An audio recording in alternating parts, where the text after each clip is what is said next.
പ്രശംസിപ്പാൻ വക ഉണ്ടെങ്കിലോ അത് യേശുവിൻ സന്നിധിയിൽ. പ്രശംസിപ്പാൻ വക ഉണ്ടെങ്കിലോ അത് യേശുവിൻ സന്നിധിയിൽ.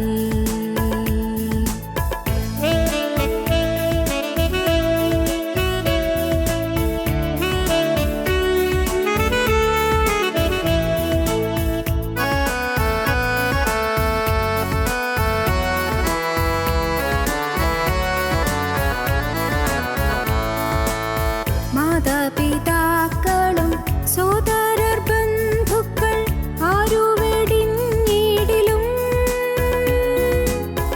അനാഥനായി നിന്നെ കൈവിടുകില്ലെന്ന് അരുളിയോൻ കൂടെയുണ്ട്. അനാഥനായി നിന്നെ കൈവിടുകില്ലെന്ന് അരുളിയോൻ കൂടെയുണ്ട്. ആശ്രയിപ്പാനൊരു നാമമുണ്ടെങ്കിലത് യാഹല്ലാതാരുമില്ല. പ്രശംസിപ്പാൻ വക ഉണ്ടെങ്കിലോ അത് യേശുവിൻ സന്നിധിയിൽ. പ്രശംസിപ്പാൻ വക ഉണ്ടെങ്കിലോ അത് യേശുവിൻ സന്നിധിയിൽ.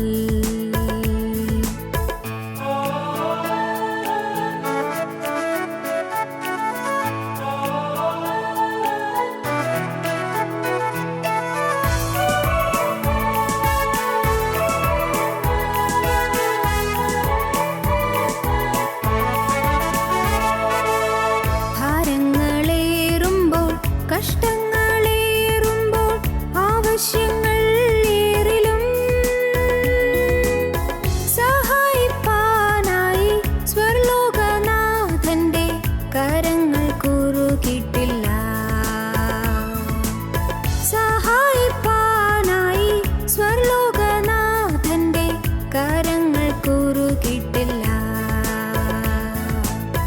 ആശ്രയിപ്പാനൊരു നാമമുണ്ടെങ്കിലത് യാഹല്ലാതാരുമില്ല. പ്രശംസിപ്പാൻ വക ഉണ്ടെങ്കിലോ അത് യേശുവിൻ സന്നിധിയിൽ. പ്രശംസിപ്പാൻ വക ഉണ്ടെങ്കിലോ അത് യേശുവിൻ സന്നിധിയിൽ. ഞങ്ങളും ക്രൂശിക്കപ്പെട്ട ക്രിസ്തുവിനെ പ്രസംഗിക്കുന്നു. സങ്കീർത്തനം 7:1. എൻ്റെ ദൈവമായ യഹോവേ, ഞാൻ നിന്നെ ശരണം പ്രാപിക്കുന്നു. എന്നെ വേട്ടയാടുന്ന എല്ലാവരുടെയും കയ്യിൽ നിന്ന് എന്നെ രക്ഷിച്ച് വിടുവിക്കണമേ. പാപം വേട്ടയാടുന്നു. Be sure your sin will find you out. നിശ്ചയമായി നിൻ്റെ പാപം നിന്നെ കണ്ടെത്തും. As you sow you reap. നീ വിതയ്ക്കുന്നത് നീ കൊയ്യും. വിതച്ചാൽ അത് തന്നെ കൊയ്യും.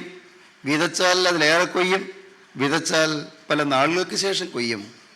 Be sure your sin will find you out. നിശ്ചയമായും നിൻ്റെ പാപം നിന്നെ കണ്ടെത്തും. നീ എവിടെ ഒളിഞ്ഞിരുന്നാലും പാപത്തിന് ശിക്ഷ നീ അനുഭവിക്കേണ്ടി വരും. പാപം നമ്മെ കണ്ടെത്തുന്നതിന് മുൻപ് നാം നമ്മുടെ പാപത്തെ കണ്ടെത്തി ഏറ്റുപറഞ്ഞ് ഉപേക്ഷിച്ച് പുതിയൊരു വിശുദ്ധ ജീവിതം തുടങ്ങുമെങ്കിൽ ശിക്ഷയിൽ നിന്ന് നമുക്ക് മോചനമുണ്ട് എന്ന് നമ്മുടെ കർത്താവിൻ്റെ തിരുവചനം നമ്മെ സന്തോഷത്തോടെ ഓർമ്മപ്പെടുത്തുന്നു. പാപം നാം കണ്ടെത്തി, നമ്മെ പാപം കണ്ടെത്തി ശിക്ഷയ്ക്ക് വിധിക്കുന്നതിന് മുൻപ് നാം പാപത്തെ കണ്ടെത്തി ഏറ്റുപറഞ്ഞ് ഉപേക്ഷിക്കുമെങ്കിൽ പാപത്തിൽ നിന്ന് കർത്താവ് മോചനം തരുമെന്നും അതിക്രമങ്ങളെയും അകൃത്യങ്ങളെയും ലംഘനങ്ങളെയും കർത്താവ് സമുദ്രത്തിൻ്റെ ആഴത്തിലേക്ക് എറിഞ്ഞു കളയുമെന്നും സമ്പൂർണമായൊരു കഴുകൽ തരുമെന്നും യേശുക്രിസ്തുവിൻ്റെ തിരുരക്തത്താലുള്ള വിമോചനവും പാപമോചനവും പാപമുക്തിയും നമുക്ക് നൽകുമെന്നും ദൈവത്തിൻ്റെ തിരുവചനം വ്യക്തമായി നമുക്ക് പറഞ്ഞു തരുന്നു. പാപം നമ്മെ കണ്ടെത്തുന്നു. നിത്യതയിൽ പാപം നമ്മെ കണ്ടെത്തും. Be sure your sin will find you out. In eternity, നിത്യതയിൽ പാപം നമ്മെ കണ്ടെത്തും. വളരെ കാലം കഴിഞ്ഞ ശേഷം ആ ദാസന്മാരുടെ യജമാനൻ വന്ന് അവരുമായി കണക്ക് തീർത്തു. കണക്ക് തീർത്തപ്പോൾ ഇതാ ഒരു താലന്ത് ലഭിച്ചവൻ ദുഷ്ടനും മടിയനുമായ ദാസനായി പോയതുകൊണ്ട് അവനെ ചാകാത്ത പുഴുവും കടാത്ത തീയുമുള്ള കരച്ചിലും പല്ലുകടിയുമുള്ള നരകത്തിൻ്റെ ഘോരാഗ്നിയിലേക്ക് അവനെ തള്ളിയിടുന്നു. കൊള്ളരുതാത്ത ദാസനെന്നും ദുഷ്ടനും മടിയനുമായ ദാസനെന്നും നിത്യനായ ദൈവം അവനെ വിളിക്കുന്നു. തിരുവചനം പറയുന്നു, റോമക്കെഴുതിയ ലേഖനം 14-ാം അധ്യായം 10-ാം വാക്യവും 12-ാം വാക്യവും, നാം എല്ലാവരും ദൈവത്തിൻ്റെ ന്യായാസനത്തിന് മുമ്പാകെ നിൽക്കേണ്ടി വരും. എന്നാണ് എൻ്റെ മുമ്പിൽ എല്ലാ മുഴങ്കാലും മടങ്ങും, എല്ലാ നാവും ദൈവത്തെ സ്തുതിക്കുമെന്ന് കർത്താവ് അരുളി ചെയ്യുന്നെന്ന് എഴുതിയിരിക്കുന്നുവല്ലോ. ആകയാൽ നമ്മിൽ ഓരോരുത്തൻ ദൈവത്തോട് കണക്ക് ബോധിപ്പിക്കേണ്ടി വരും. ദൈവത്തോട് കണക്ക് ബോധിപ്പിക്കേണ്ടി വരും. കണക്ക് ബോധിപ്പിക്കേണ്ടുന്ന ഒരു ദിവസം, കണക്ക് നോക്കുന്ന ഒരു ദിവസം, കണക്ക് തീർക്കുന്ന ഒരു ദിവസം. എന്തിനെല്ലാമാണ് ശിക്ഷാവിധിയുള്ളത്? എന്തിനെല്ലാം ശിക്ഷാവിധിയുണ്ട്? ഒന്ന്, നമ്മുടെ പ്രവൃത്തികൾക്ക് ശിക്ഷാവിധിയുണ്ട്, പ്രവൃത്തികൾക്ക് ന്യായവിധിയുണ്ട്. അപ്പോസ്തലനായ പൗലോസ് കോരിന്ത്യർക്ക് എഴുതിയ 2-ാമത്തെ ലേഖനം 5-ാം അധ്യായം 10-ാം വാക്യം നാം വായിക്കുമ്പോൾ നാം കാണുന്നു, അവനവൻ ശരീരത്തിലിരിക്കുമ്പോൾ ചെയ്തത് നല്ലതാകിലും തീയതാകിലും അതിന് തക്കവണ്ണം പ്രാപിക്കേണ്ടതിന് നാം എല്ലാവരും ക്രിസ്തുവിൻ്റെ ന്യായാസനത്തിന് മുൻപാകെ വെളിപ്പെടേണ്ടതാകുന്നു. അവനവൻ ശരീരത്തിലിരിക്കുമ്പോൾ ചെയ്തത് നല്ലതാകിലും തീയതാകിലും നന്മയായാലും ചീത്തയായാലും അതിനെ തക്കവണ്ണം പ്രാപിക്കേണ്ടതിന് നാം എല്ലാവരും ക്രിസ്തുവിൻ്റെ ന്യായാസനത്തിന് മുൻപാകെ നിൽക്കേണ്ടി വരും. അത് ദൈവത്തിൻ്റെ വചനം പറയുന്നതാണ്. നമ്മുടെ ചെയ്തികൾക്ക്, നമ്മുടെ പ്രവൃത്തികൾക്ക് ശിക്ഷ അനുഭവിക്കേണ്ടി വരും. ഓരോ പ്രവൃത്തിയും എല്ലാം ദൈവം രേഖപ്പെടുത്തി വയ്ക്കുന്നു. എല്ലാം അവിടെ മുദ്രിതമാകുന്നു. എല്ലാം അവിടെ എഴുതപ്പെട്ടിരിക്കുന്നു. ജീവനുള്ള ദൈവത്തിൻ്റെ സന്നിധിയിലുള്ള നിത്യ പുസ്തകത്തിൽ എല്ലാം എഴുതപ്പെട്ടിരിക്കുന്നു. ഓരോരുത്തരും അവനവൻ്റെ പ്രവൃത്തികൾക്കടുത്ത ന്യായവിധി നേരിടേണ്ടി വരും. വെളിപ്പാട് പുസ്തകം 20-ാം അധ്യായം 11 വാക്യങ്ങൾ നാം വായിക്കുമ്പോൾ അന്തിമ ന്യായവിധിയെക്കുറിച്ച് നാം കാണുന്നു. വെളിപ്പാട് പുസ്തകം 20-ാം അധ്യായം 11 വാക്യങ്ങൾ, ഞാൻ വലിയൊരു വെള്ളസിംഹാസനവും അതിൽ ഒരുത്തൻ ഇരിക്കുന്നതും കണ്ടു.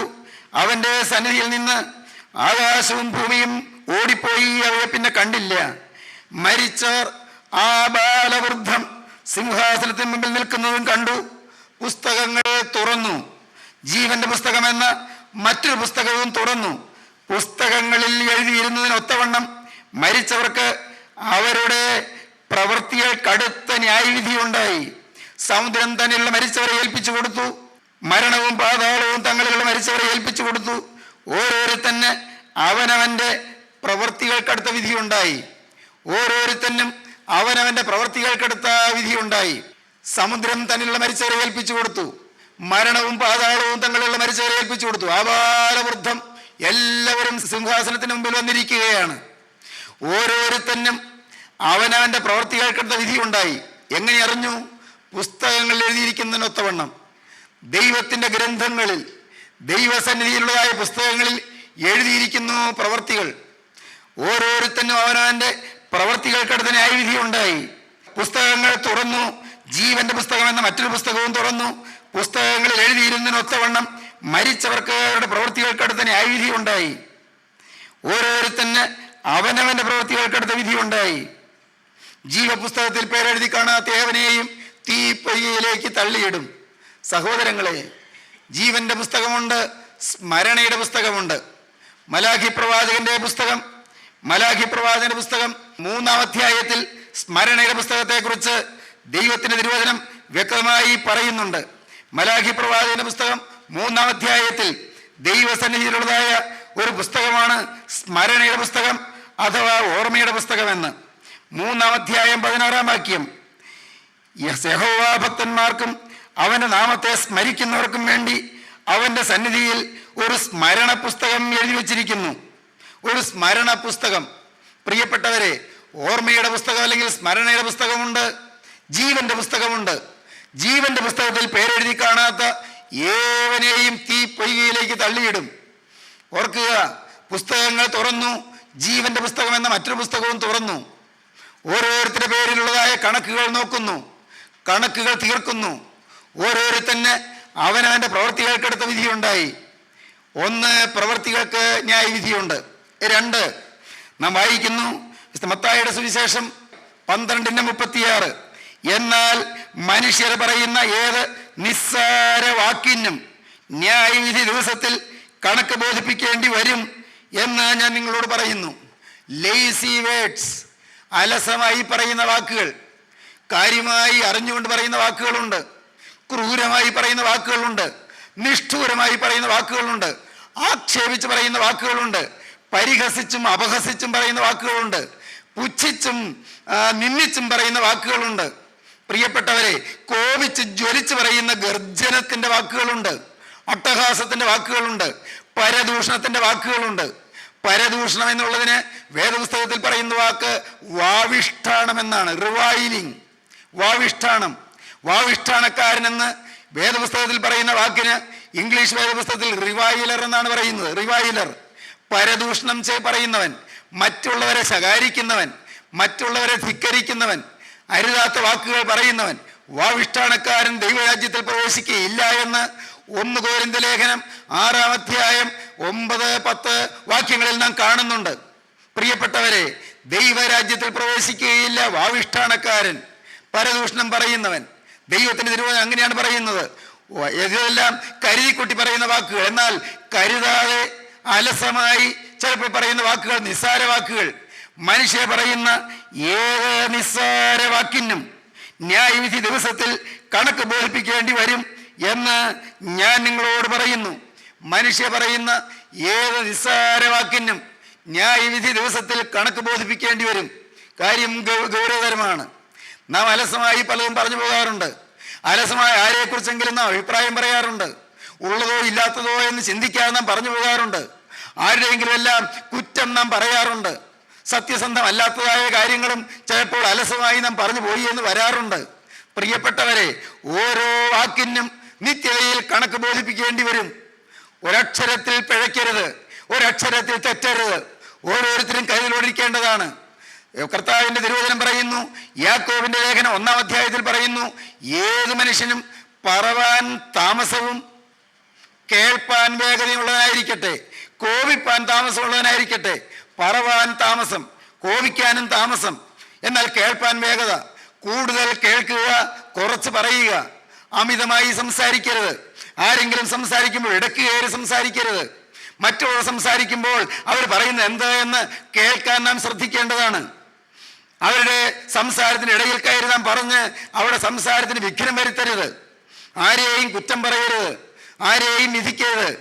നിനക്ക് വിധിപ്പാൻ എന്ത് അവകാശമെന്ന് കർത്താവ് ചോദിക്കുന്നു. കൂട്ടുകാരനെ വിധിപ്പാൻ നീ ആര്? നീ വിധിക്കുന്ന വിധിയാൽ നീ വിധിക്കപ്പെടുമെന്ന് കർത്താവ് പറയുന്നു.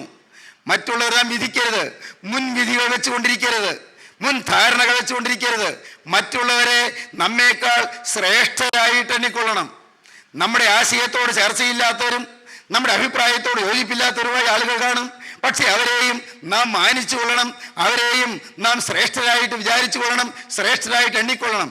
ഓരോരുത്തരും സ്വന്തം ഗുണമല്ല, മറ്റുള്ളവന്റെ ഗുണം നോക്കണം. അപ്പോസ്തലനായ പൗലോസ് എഫേസ്യർക്ക് ലേഖനം എഴുതുമ്പോൾ അതിൻ്റെ 4-ാം അധ്യായത്തിൽ പറയും, ഓരോ വാക്കും എങ്ങനെ ഇരിക്കണം? കേൾക്കുന്നവർക്ക് കൃപ ലഭിക്കേണ്ടതിന് ആവശ്യം പോലെ ആത്മീയ വർധനയ്ക്കായി നല്ല വാക്കല്ലാതെ ആകാത്തത് ഒന്നും നിങ്ങളുടെ വായിൽ നിന്ന് പുറപ്പെടരുത്. ഓരോ വാക്കും ശ്രദ്ധിക്കണം. ആവശ്യം പോലെ മാത്രമേ പറയാവൂ, അനാവശ്യമായി കൂടുതൽ പറയരുത്. ആവശ്യം പോലെ. അത് കേൾക്കുന്നവർക്കും പറയുന്നയാൾക്കും ആത്മീയ വർധനയുണ്ടാകണം. പറയുന്ന എനിക്കും കേൾക്കുന്ന നിങ്ങൾക്കും ആത്മീയ വർധന ഉളവാക്കുന്ന വാക്കേ ഞാൻ പറയാവൂ. ഓരോരുത്തരും ശ്രദ്ധിക്കുക. കേൾക്കുന്നവർക്ക് കൃപ ലഭിക്കണം. അങ്ങനെയാണോ നാം സംസാരിക്കാറ്?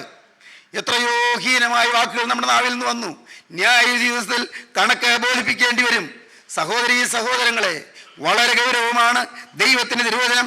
മാറ്റമില്ലാത്ത വചനം വളരെ വളരെ നിശ്ചിതമായി നമ്മെ ഓർമ്മപ്പെടുത്തുന്നു. എന്താണ് പറയുന്നത്? മത്തായിയുടെ സുവിശേഷം 5-ാം അധ്യായത്തിന്റെ 21-ാം വാക്യം വായിക്കാം. കൊല ചെയ്യരുത് എന്നും ആരെങ്കിലും കൊല ചെയ്താൽ ന്യായവിധിക്ക് യോഗ്യനാകുമെന്നും പൂർവന്മാരോട് അരുളി ചെയ്തത് നിങ്ങൾ കേട്ടിട്ടുണ്ടല്ലോ. കൊലപാതകം ചെയ്താൽ ന്യായവിധിക്ക് യോഗ്യനാകും. കോപിക്കുന്നത് കൊലപാതകത്തിന് തുല്യമാണ്. സഹോദരനോട് കോപിക്കുന്നവൻ എല്ലാം ന്യായവിധിക്ക് യോഗ്യനാകും. സഹോദരനോട് നിസ്സാര എന്ന് പറഞ്ഞാലോ ന്യായാധിപ സഭയുടെ മുമ്പിൽ നിൽക്കേണ്ടി വരും. ആരെയും നിസ്സാരൻ എന്ന് പറയരുത്.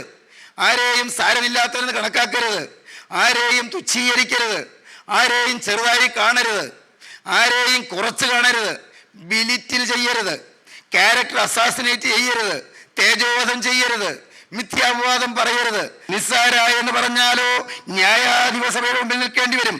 മൂഢ എന്ന് പറഞ്ഞാലോ അഗ്നി നരകത്തിന് യോഗ്യനാകും.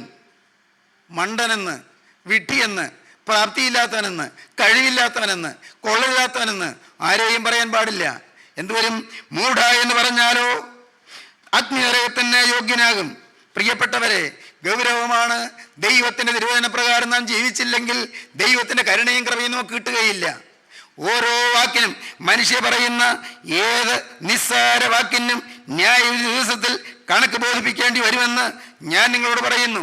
എഫേസ്യ ലേഖനത്തിൽ അപ്പോസ്തലനായ പൗലോസ് പറഞ്ഞത് നമുക്ക് ആ ഭാഗം ഒന്ന് വായിച്ചു നോക്കാം.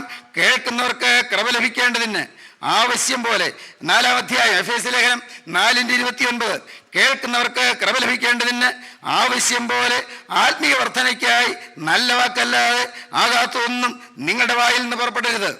പുറപ്പെട്ടാലോ ദൈവത്തിൻ്റെ പരിശുദ്ധാത്മാവ് ദുഃഖിക്കും.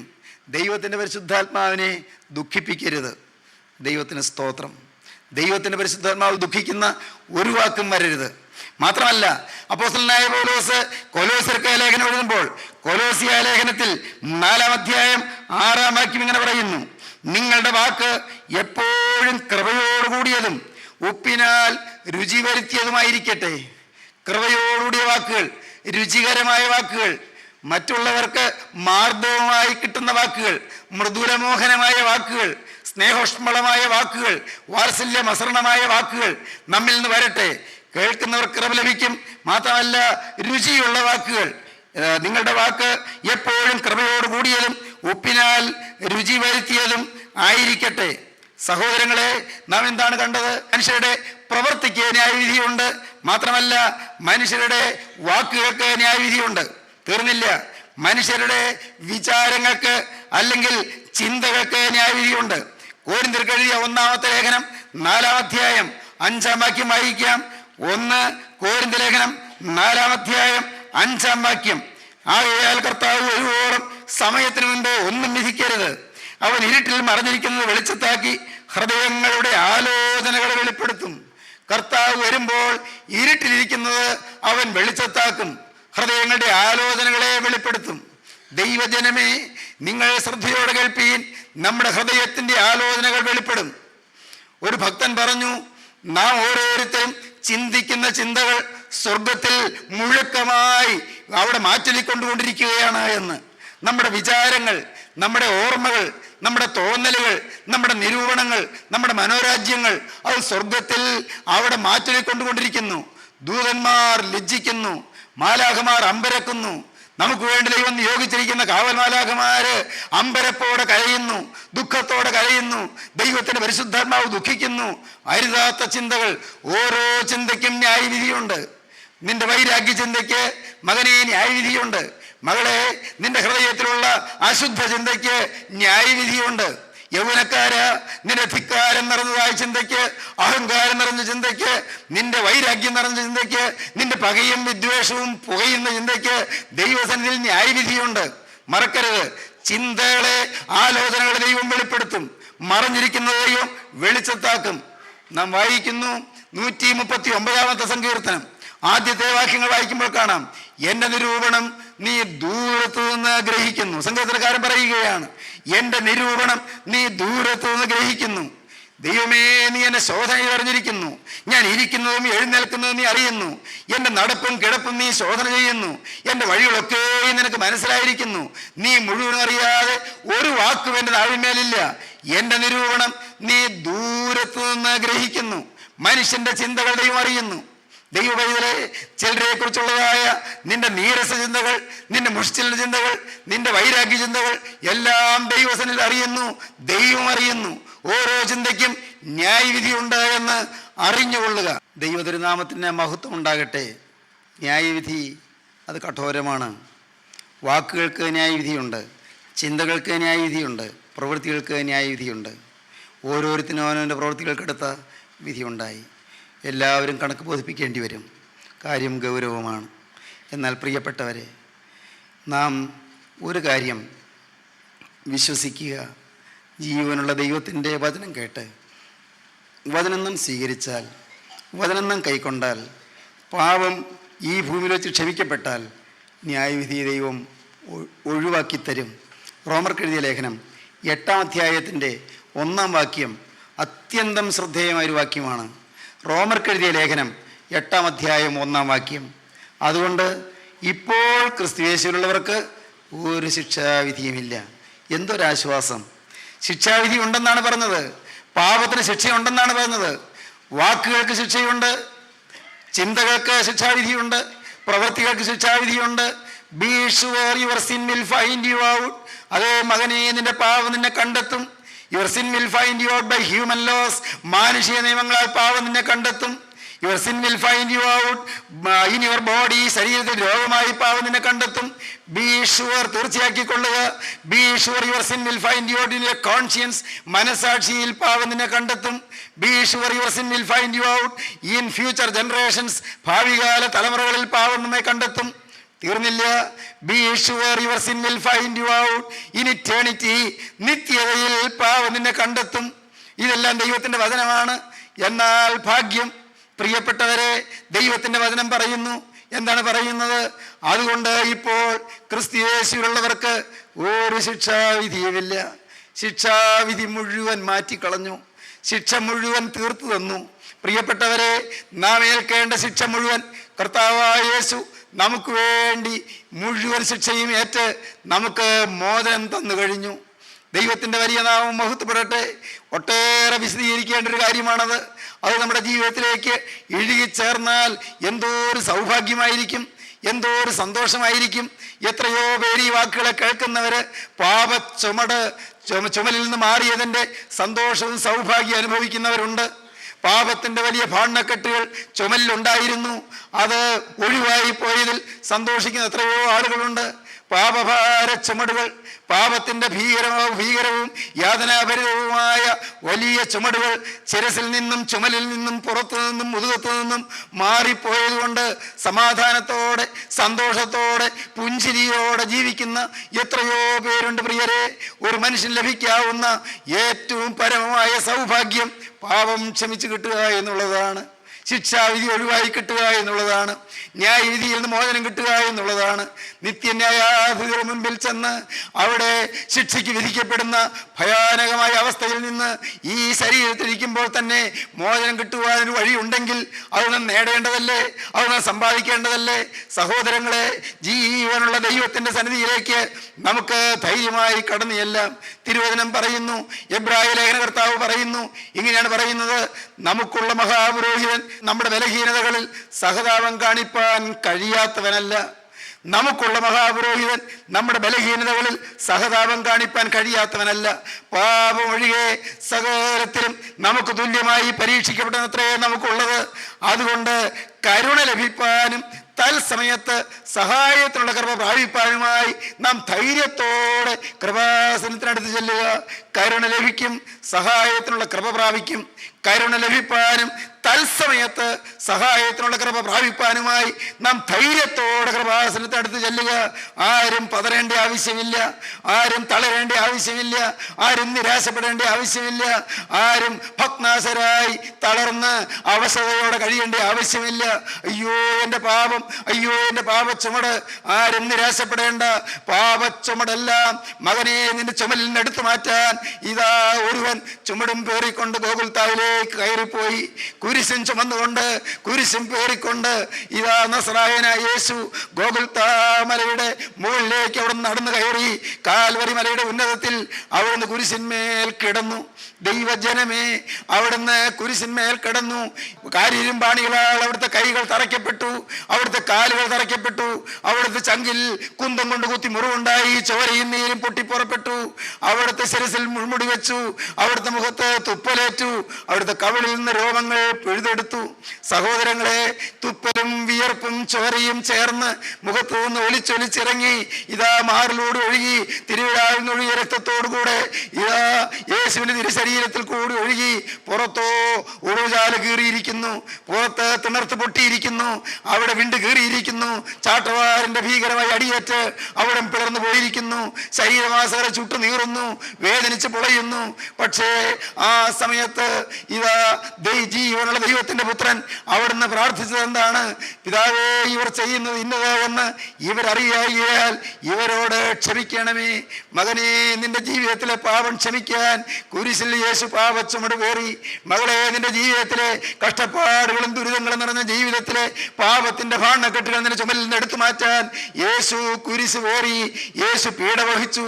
വിശ്വസിക്കൂ ദൈവവൈദ്യരെ, ഇത് വിശ്വസിക്കാൻ കഴിയുന്ന ഒരു ഭാഗ്യമാണ്. ഇതെന്ത് എന്നറിയാൻ കഴിയുന്ന ഒരു ഭാഗ്യമാണ്. ഇതിന്റെ അർത്ഥം ഗ്രഹിക്കുന്നത് ഒരു വലിയ കൃപയാണ്. അതുകൊണ്ടാണ് കർത്താവ് പറഞ്ഞത്, പിതാവേ, സ്വർഗത്തിനും ഭൂമിക്കും നാഥനായുള്ളവേ, നീ ജ്ഞാനികൾക്കും വിവേകികൾക്കും മറച്ച് ശിശുക്കൾക്ക് വെളിപ്പെടുത്തിയത് കൊണ്ട് ഞാൻ നിന്നെ വാഴ്ത്തുന്നു.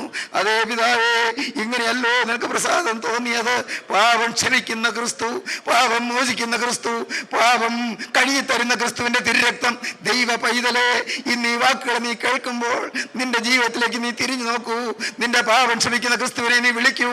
നാഥാ, അകൃത്യഭാര ചുമടുകൾ പേറി ഞാനിതാ വരുന്നു. പാപഭാര ചുമടുമായി ഇതാ ഞാൻ വരുന്നു. കുരിശിൻ ചുവട്ടിലേക്ക് ഞാനിതാ ഇഴഞ്ഞഴഞ്ഞു വരുന്നു. എനിക്ക് പ്രാഗൽഭ്യത്തോടെ വരാൻ യോഗ്യതയില്ല.